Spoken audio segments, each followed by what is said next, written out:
Hey, and welcome to Explore Your Roots. Our episode today is going to focus on Phoebe Laura Bentley from my mom's side of the family.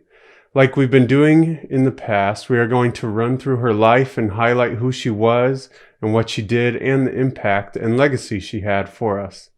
All right.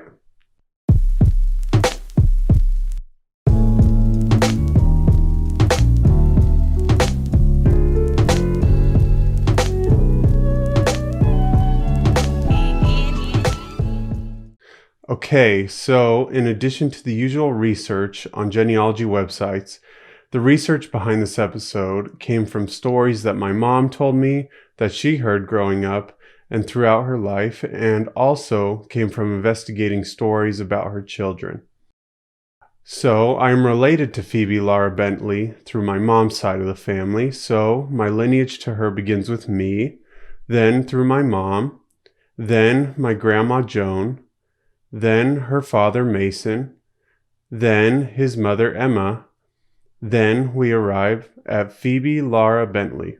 So in other words, Phoebe is my third great-grandmother. Phoebe Laura was the eighth of 11 children born to James John Bentley and Ruth Caroline Watson in the small town of Cattaraugus in the state of New York. Unfortunately, the first four of their children, Phoebe's other siblings, died within a year of being born. So Phoebe Laura grew up only having three older siblings.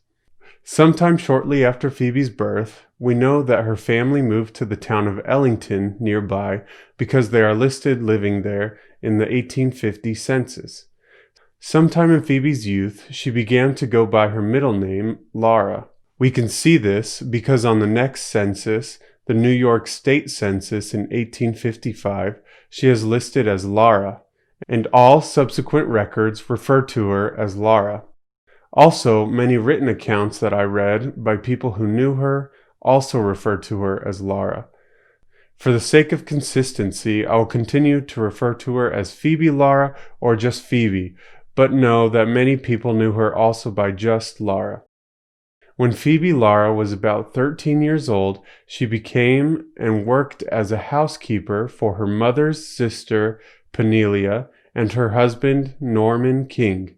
Norman and Penelia lived in the same town of Ellington, and we know that Phoebe Laura lived with their family because she is listed as living in their home in both the 1860 and 1870 census. Sometime probably around 1870, when Phoebe Laura was around 20 years old, she met her future husband, Albert Hurd King.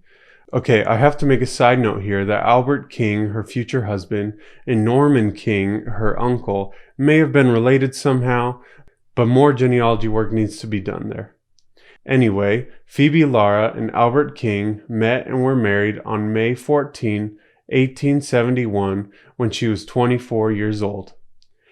After their marriage, Phoebe Laura and her husband moved in with her in-laws in the nearby town of Jerry and is listed as living there in the household or farm of her father-in-law Orrin King, where both her father-in-law and husband were farmers.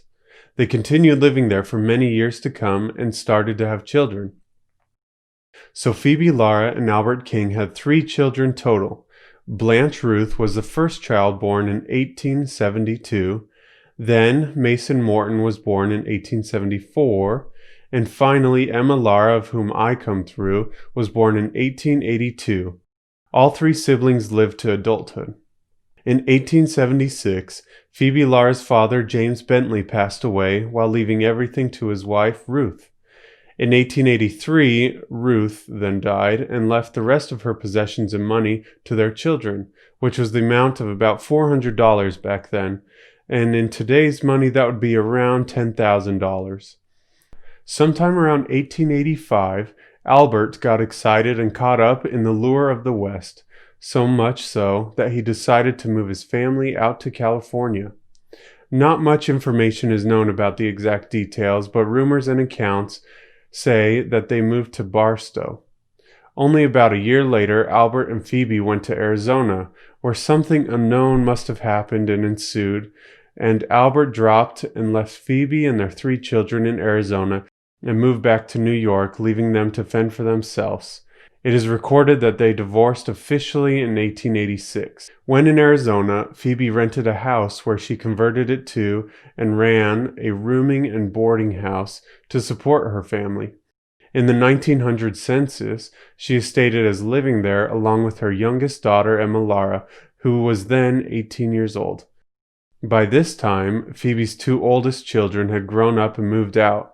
Blanche, the oldest daughter, had married out in California and then moved to New Mexico, and Mason, the second child, lived close to his mother in Arizona and worked in the mines. Sometime around 1900, Phoebe Laura married a Buck Bowen, thereby taking his last name.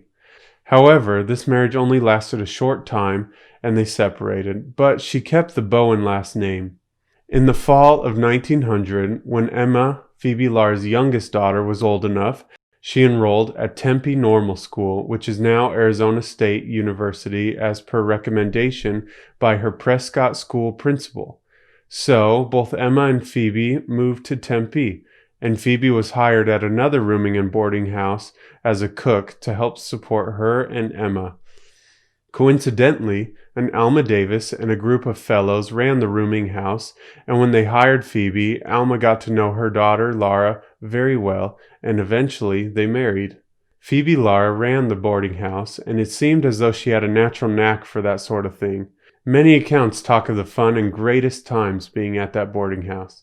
There are many great pictures of her along with some of the younger tenants and boarders, and she was known to all of them as Grandma Bowen. Tragedy struck the family when in 1904, Phoebe Lara's only son, Mason Morton, died in a mining accident in the Prescott area. After the funeral, Phoebe Lara and her daughter Emma, along with her new husband Alma, moved to Idaho, where Alma was to begin working on a farm with his brother. Happy days followed in Idaho, and in 1905, Phoebe's grandson Mason was born to Emma Lara. In 1907, Emma Lara became pregnant again, but at around 6 months of her pregnancy, something went wrong and the baby died. A doctor helped attend to her and did the operation to remove the baby, but infection set in, and in 1907, Phoebe's daughter, Lara, passed away. Phoebe's son-in-law, Alma, was very nice, and Phoebe stayed with him for a bit while they moved to Murray, Utah. Shortly after, Alma began dating again, so Phoebe decided to leave Utah and move to be closer to her last surviving daughter, Blanche, in New Mexico. She lived with her daughter in New Mexico for several years and is listed as living there with her daughter and son-in-law in both the 1910 and 1920 census. Sometime after 1920, Phoebe decided to move back east to her hometown of Ellington in New York, perhaps to live closer to her siblings and other family and old friends. In 1929, it is interesting that her grandson Mason, who was born to Emma and who she only knew for a little while as a baby, went as a missionary for his church close to where Phoebe lived out in New York. They were able to reconnect after all these years and establish a real relationship. In 1940, Phoebe was still living in New York, and the census shows her daughter Blanche is also living with her. 3 years later, on January 30th, 1943, Phoebe Lara passed away at the age of 96, having lived a long and fulfilling life. Although she had passed through some hard times, Phoebe Lara had pushed on and was strong for her children and grandchildren. She is a good example of making the best of a hard situation and putting others before herself. Hopefully we can all learn from her life.